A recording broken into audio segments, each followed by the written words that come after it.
Welcome everybody. Make your questions at if we didn't answer your questions, please click the question mark icon at the bottom of your screen so that we could ask Leslie the questions that you all need answered. Okay?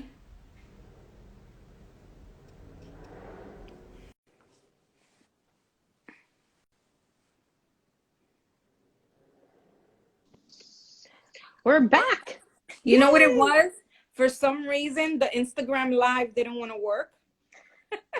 Jinx. It was just so weird. It's tired. You have a much nicer background than I do, Angie. It looks much more comfortable and welcoming. Yes, thank you. So everyone, welcome back. Tonight we're having a conversation with literary agent Leslie Zampetti. Leslie accepts query letters from picture books to YA and some adult books, correct? Yes. And in order for her to review your manuscript, you need to submit a query letter. And if you don't know what a query letter is, Google it. Go Google it. There's also tons of resources. Yes. Oh my God. YouTube has tons of resources and conversations. YouTube, various authors, Writer's Digest Online has a lot of free articles about how to write them. All that is good. Yes. But just remember, it just needs to be short, sweet, simple. You're telling me about your book, maybe a little bit about yourself and why you wrote the book, and then you're going to get right into the sample of the book. Correct. I know a lot of our writers have lost faith in submitting their stories, Latino writers, and submitting their stories to literary agents and, even to get them published by these small presses and big publishing houses and imprints because of, how white the industry is. And I hope that changes soon. I'm hoping it's already because a lot changing. of our writers are choosing to self-publish themselves. And I've seen there's one writer who was part of this conversation here, and her name is Luz Maria Mack. And Luz has a collection of these beautiful children's books. So let me see if I show you one, because I have one around here. I'm just going to say, while Angie's getting that we're hoping that children's publishing in particular, is starting to change. I myself am actually part of a conversation through the Highlights Foundation called Dismantling the Kaleidoscope, in which Gigi Morales is participating as faculty. It's a small step, but it's one. I am seeing indications that this is moving. I also think that, as sad as this sounds, and I don't want to blame everything of my generation and older generations, but I think as we do get younger editors, they're much more focused on being more open to other things. And I am seeing more diversity. There are Latinx editors, there are Latinx agents. And the idea is not just that you have to be represented by somebody who is Dominican or Latinx, but the idea is that the more that they're involved in the business, the more the rest of us also wake up and say, hey, what do we need to do to learn about what these stories are? The one thing that frustrates me the most is that people have this idea that people just want to read these white stories. Well, BS. I know who I am. I don't want to read about me all the time. I want to read about everybody else in the world and see what else is going on out there. And that may be something that you look for. It's definitely something I look for when I'm approaching editors. I haven't seen, in researching, in researching literary agents and their bios, I don't often see them include titles of books that they've sold, or even say we're looking for diverse books as well. Well, I think part of that is because I am seeing more movement on the children's side of the industry than the adult side. Got it. My hope is that it will all start filtering through. And I do hope that as people start working around the idea that, we do have racial injustice in this country, that they realize that racial injustice encompasses a lot of people and not just Black people. Right. That there are so many people who've been touched by this in so many ways. And that it's really a matter of, again, dismantling that white supremacy is what it really is, and saying we have room for everybody. But one of the things that I think is important is you need to look for people who have a sense of curiosity. you know, who are interested in what's going on around them and what else is going for those stories. And I think that it is frustrating, especially because it's such an insular industry anyway, and it's very privileged and it's the way it works, that to then be met by a further barrier of, like you said, what have you represented?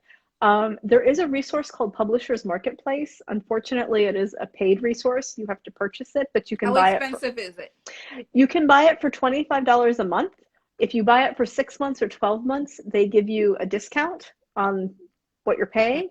But I tell people, if you're really interested in doing that, you can do it for just like a month or two while you're querying, and then say, okay, I don't need Or, this. you know, share that login with a friend. Exactly. And split the cost. I can't recommend that as a former librarian, but you know, Because it's just see to what get you're the doing. I mean, but the other thing that's crazy you're is taking business away, but you know, access to that type of information shouldn't be that expensive. Well, and one of the problems is that people don't see that as expensive. One of the problems is that people don't understand.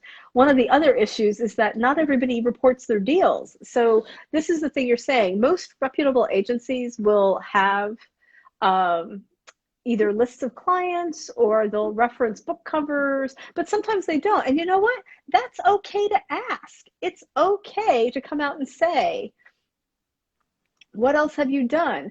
The other thing I tell people is if you're reading a lot yourself, especially from the library, whenever they have acknowledgments in the back, look and see who that person thanks. Right.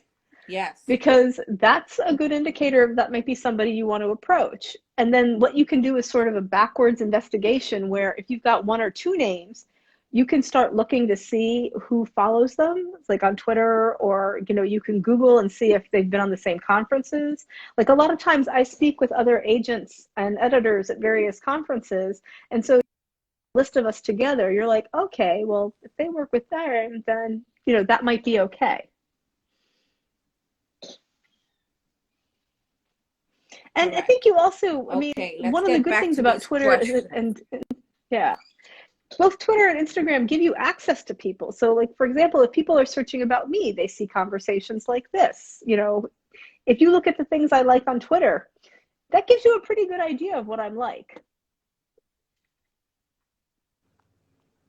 Oh, does an agent assist in finding an artist? Okay, so if you're looking at writing a picture book, unless you are the artist yourself, no. And the agent doesn't even find that artist. What we do is we actually sell that text to the publisher, and the publisher will find an artist. Because a lot of times they want to match up a more experienced artist with a less experienced author, or vice versa, to sort of build sales. But what it comes down to is the art director will have ideas of what artists will really best represent this work, and there'll be choices made at that time. And the author usually doesn't have, like, they might have approval over the final choice, but they won't necessarily be involved in that process. We have an illustrator next week on our conversation. Cool. The illustrator who has done the book covers for With the Fire on High. Oh my gosh. Will be joining us next Tuesday. They are just so gorgeous. Yeah, definitely. There are. So okay, I'm going to have to join as an audience. I was going to show you these books by Luz Mack because I am in love with her children's book, and she self-publishes, and she has about 5 books, and it just amazes me that I don't know if she shopped it to a literary agent. I will be asking her, but I always question, why are you not getting these traditionally published? So she has this book, God, look at that, which is called Maria the Super Helper. And it's, you know, it makes me so nostalgic because the book is based on a little girl who lives in DR with her family, her brothers and sisters. These are the illustrations. Look how beautiful they are. The illustrations are by Venezuelan illustrator Vanessa Belleza. You know, and it's just about the little girl pitching in with her family to help get all the chores done around the house. So some of that might be is she may have chosen to do this because, again, then she maintains control over that process. She gets to choose the illustrator. Yeah, some of it wants to get traditionally published. Okay. Some of it may also I might have her query you next time. Well, feel free, because I always welcome queries. Some things I do caution people to watch for is to see Um, who do the books appeal to? So if you're going to a trade publisher like one of the big ones, they need it to appeal to the children themselves, to parents, to teachers, to librarians, everybody, because they need to sell a lot of those books to make back the money they're paying you. Somebody who's a smaller press may deal more with educational markets. So they're really looking for it to appeal to teachers or to librarians. Some actually, like I think Barefoot Books, they're really looking for books because they're going direct to consumer. They want it to appeal to the parents, you know, those gatekeepers. For me, what I look at as a former librarian is I'm thinking about that child. When that child reads that, is it something that's telling them a story that they can be involved in, or is it just sort of talking at them about what is good to do? You know, because when things become more prescriptive, that's not so much a fit for me, because then it's more about us teaching the child and less about the child getting the enjoyment from the reading. But that said, there are others who don't. You know, it may be that, you know, again, it's a matter of finding the right people and finding, you know, who is working in that market, So what they're much goes doing. into that because, Oh, you know, as you just mentioned, it's like your book needs to be marketable. And yes, who is the audience, right? exactly. Is your audience global, or is it a very niche Well, group? and that's a whole nother ball game, because again, you might be selling books overseas that don't sell here in the States. You might be selling books in the States that don't sell Right, overseas, vice right. versa. One other thing to think about, not to drive people even more crazy, but there are people called book packagers. And a lot of times they look for books that they think will sell, and they will actually, one of my clients did this. She had this deal as we were getting together. And so basically they paid her for the rights to the book, and they have put her together with an illustrator. They're going to create this book, and then because they have contacts with certain publishers, and this is more traditionally in the So educational they do market. that a lot in my country Yeah, and then with it goes on. where corporations will hire the author, Yeah, and you know, tell them, hey, we're looking for books with this theme. exactly. Would you write a book on this theme? Here's the illustrator. You know, you guys could work on I it mean, together, and one, they give the book away for free to their clients. yeah, people who are packagers are usually selling the book, and sometimes they're selling it to traditional publishers, and sometimes they're selling it to like nonprofit organizations or people who want to publish that. So one example of this is there is a packager called Little Fig, like the fruit, Little Fig, and she actually is working with groups where they're trying to have more bilingual and more Spanish stories and stories in other languages, especially stories that deal with immigrant issues and things like that. And so that might be a test for somebody to say, okay, they already have clients who are looking for certain types of books. That might be somebody to approach, because you also don't necessarily need an agent to approach packagers. So, you know, then it Right. comes from there.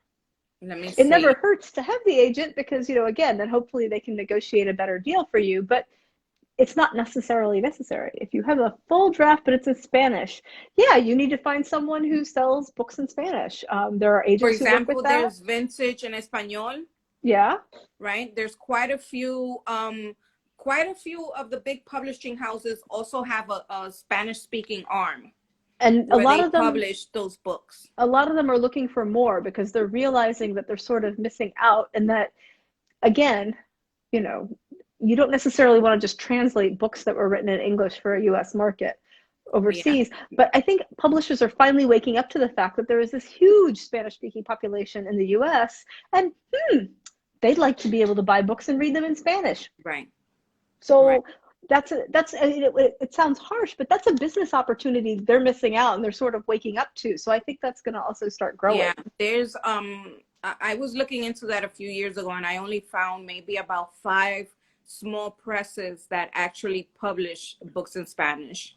Yeah. And one of them is Arte Público Press. Mm-hmm. For Jen, who was asking this question, you might want to look into them because they do publish books in Spanish. What else?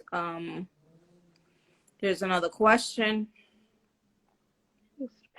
So I hope I understand this question. What if you have a story that you can expand? Do you have to prove the expansion? Are you talking about like sequels? Like there's one book and then there's multiple books? Right. So Tootsie So Rolades, please expand on your question. yes, so we can understand What do it you better. mean by expand? Are you talking about sequels, a series, or are you referring to an unfinished manuscript that you want to prove that you could finish it? Or are you talking about maybe a novella or a short story that you could make a whole novel? There's Right. lots of things in there. So the first would be dealing with series or sequels. And no, generally people want to know that your book will stand alone. And then if you have the idea for what's going on for series or sequels, the publisher will then buy those following on. Sometimes they like it so much that they give you a multi-book deal, but it's usually no more than 2, maybe 3. The exception for this for children is actually chapter books and picture and easy readers, because those are usually sold like in sets of 3 or 4 because they're published. They need so many because they're so short. So you don't take stories, you take an entire manuscript, a book. A manuscript Yes, is a about book. 200 pages long. That's just not a story. That's No. basically So a novel or a children's book, you know, a middle yes, grade book, could be a chapter book for kids, if or someone a just picture book. yes, or if someone just has a short story that they're like, wow, this is a good story, or they've had an experience that's a good story. No, it needs to be a book before it needs Right. to be a If you're manuscript trying before I to can work with publish it. a collection of short stories, that's That's different. different. And there are agents who do that and are very good at that. A lot of agents who work with literary fiction full time and for adults, they know how to sell those and sell those successfully. There's a lot of university presses actually that publish short stories Yes. and do a good Correct. job. Correct. What's this question? What's the first step once you have your book written and illustrated? I'd say the first step is you want to find a beta reader or a critique partner, and groups like Angie's group for Dominican writers, other writers groups, those are great places to try to meet up and find people You want to who tell people what a understand beta it. reader is? Yes, so a beta reader is someone who reads a lot like what you're writing. That doesn't mean that if you wrote your picture book, you want to give it to your kid or your neighbor's kids, because I'll be frank with you, they're not going to be honest. It's like You need I was someone who's writing. I was unbiased, not going to ask my students to read my picture books or my middle grade novels, because because they're going to as say they much as love they, it. yes, because they're kids, they want to make us happy. Mm-hmm. And they also don't think the big picture the same way. They might like your book, but what about your book relates to all these other books? You want to find other writers actually who are writing the same things and have them read your book, and what do they see about it? And where do they see that it's got you want them to be upfront with you. What are the good points? And what are the points that need a little work? Where can it improve?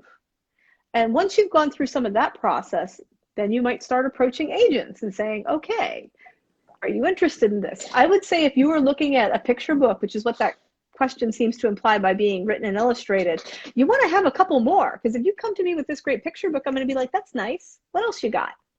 So Right. you want to have others in various stages. They don't all have to be complete and what you think of as, great in its highest state, but you need to have more manuscripts so I can say, oh yeah, these are all good.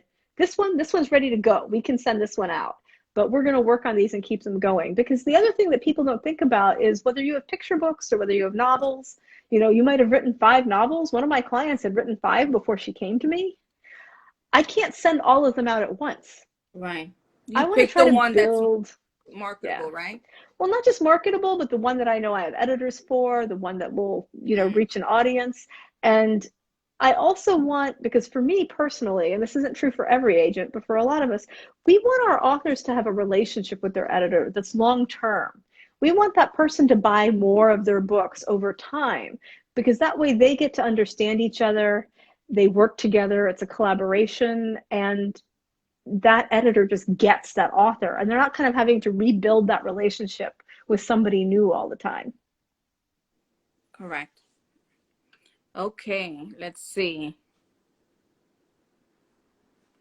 I know this Any all more sounds like a whole questions? ton of work, right? Any more questions for Leslie? Please hit the question mark icon at the bottom of your screen. Leslie, I also wanted to ask you, the process of a publisher picking up your book and giving you a book deal, it's not immediate. There are some literary agents that spend even years, I've heard, trying to sell a book. Yes, because it's got to find the right editor.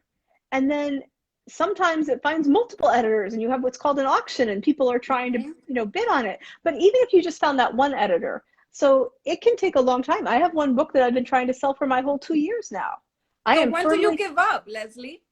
well, that's a good question. That's a question you're asking your agent. I would not give up on this book until I am sure that we have reached the entire pool of editors who might be interested in this, or until it starts feeling stale.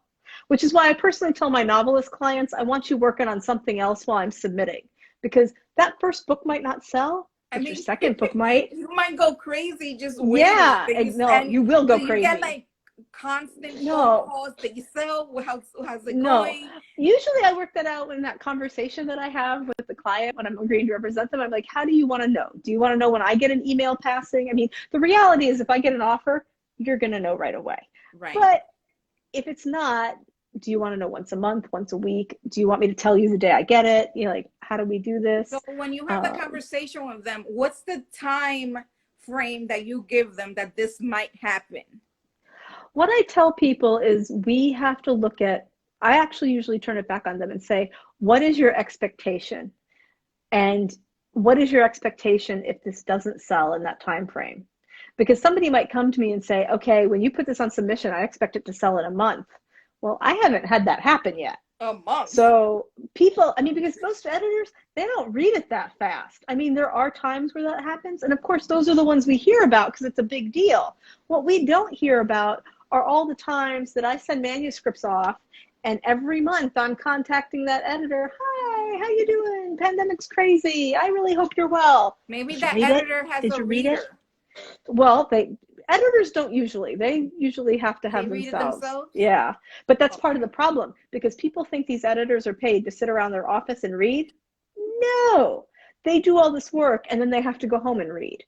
So it takes time. And you've got to figure, just like I have maybe thousands of queries. They don't have thousands, but they'll have hundreds. They have a lot coming in that they have to see. So yeah, I would say And their job is not only reading. The exactly. editor does so much more. We had two editors here Oh my last God. month, and they explained to us how what their role is, That's why they're reading on their and free it's time. everything from negotiating, that book deal. They're like the middleman between you and the publisher. They got to work with the illustrator. Yes. They handle the entire team around your book being published. It's a lot. It's all the work that So we don't imagine they see. have 6 clients and getting 100 Well, manuscripts in their and that's the inbox. thing, if they're getting all that, how fast can they read it? And the problem is they might read it and love it, but then they have to get it past their acquisitions team. They have to have everybody say, we love this. And then they have to get it through marketing and say, hey, marketing loves it. And we think it's Mm-hmm. going to make X amount of money. I don't know how they come up with that figure, but they do. That's why they're editors. And then they come back and say, okay, I've had this manuscript for so many months and I'm making an offer. Well, what they don't tell you is I get that offer and then we usually spend a couple months negotiating that offer. Negotiating, right? And then it's got to go to contracts. And then contracts comes back to me and I say, oh, no, no, no, you don't. That language in that clause 17, no, I don't like that. That's not beneficial to my author. We need to change that. And then we go through that. And then finally, usually several weeks to a couple months later, the client gets to sign that contract. Then we got to wait for them to get paid because then the contract goes to whatever what do they call it, accounting. And accounting is like, yeah, we're writing the check. We're writing the check. And I'm emailing the editor or the editor's assistant. You've had this contract. Where is the check for my So do you client? get your money from the publisher or from the writer? No. Oh, God, no. If an agent tells you you have to pay them, run like the wind. No, I mean your 15%. Oh, Who no, no, gives it no. to That you? comes from the publisher. Usually, so Okay. because we're acting as your agent, part of what you're getting from that relationship is they're paying us. We take our commission and then we pay you. So we're sending Okay. you a 1099 statement at the end of the year showing what you were paid. We're going to be giving you a statement that shows exactly what you were paid. And if anything was taken out for expenses or things like that, usually there's not because these days everything's email. We'll be going over your royalty statements. So for example, if a client gets a book, I get that royalty statement. That tells me if that book has earned its advance or if it hasn't. I'm looking to see where it's selling. I'm looking to see if those numbers are matching up. Was there a mistake in the arithmetic? Did they get paid what they were supposed to? Because they Right. may get a different royalty percentage for different types of books. So you may get, say, 8% for a hardcover or 10% for a hardcover, but you might get 12.5 for an audiobook. I have to know, like, what was in your contract, what are you supposed to be getting? I'm managing that for you so that you're getting what you need to be getting. And so then you Right. sit back and you get the check at your house after I've gone, through everything. Got it. Okay, Leslie, thank you so much for all that information. Do we have any more questions for Leslie?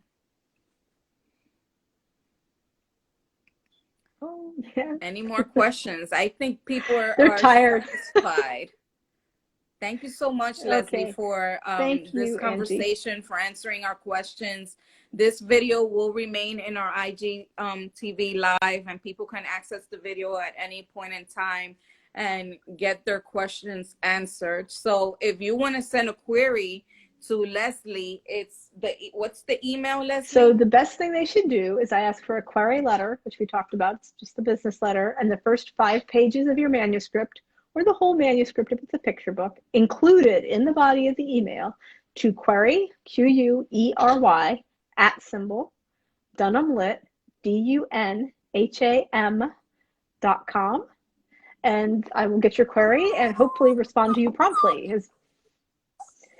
And I want to thank you, Angie, for giving me the opportunity to help people and to try to make it a little less intimidating and give them a chance to see that dream come true and to see those books on the shelves, because I want to read them. Yes, thank you so much, Leslie, for always, accepting my crazy ideas. It is not a crazy idea. And I've got Uh, to ask, do you have a puppy? um, it's my dog. If you hear Oh, him crying he's a because he wants my cup sweetie. of water. Well, Look, mine was there's no scratching water at the there. door, so There's no water there. You gonna lick the cup? poor guy. There's no water there. I gotta get you water. Okay. But have a good night, Leslie. You Thank you so too. much. Thank you. And I appreciate everybody who asked questions. Yes, thank you, everybody. Thank you. Okay. Take care. Okay, thank you everyone who joined us tonight for this Q&A with literary agent Leslie Zampetti. If you want to have more information on what a literary agent does, do Google it. There's plenty of information out there on our website as well. If you look under the writers tab and you look under writers resources, we have a list of writers of literary agents as well. This is my dog. He's the one that's crying. Aren't you not embarrassed? There's no water in there. I'm gonna get you water. Okay? you're just my God, my child, Jesus Christ. So once again, everyone, thank you and have a good night.